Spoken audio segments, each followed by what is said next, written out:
Sasangut ki MLA hakakat pratarik ubnai kela lingkot arajar arpulai kila resign kum ki khot ke 11th Meghalaya Legislative Assembly. Kini ki sangut ki kinthop ya arngut ki MLA ki bala syak suspend na ke Kongres uba PT Saukme na maulai but uba Meral Bonds aim na nongpo u MLA ke HS PDP uba Renington Lingdo Tongkhar na Maukarwat constituency u MLA ke All India Trinamool Congress uma Shitlang Pali na Sutunga Saipung but u MLA Shimet na Nongkrem constituency u Lambor Malngyang kila resign na ke kam MLA shwa baki ECI kan penbenah ya ke Model Code of Conduct.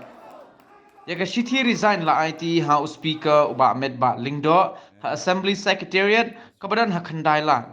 Baro ki MLA ki bala resign kila penya so yala di Syaka Parti UDP.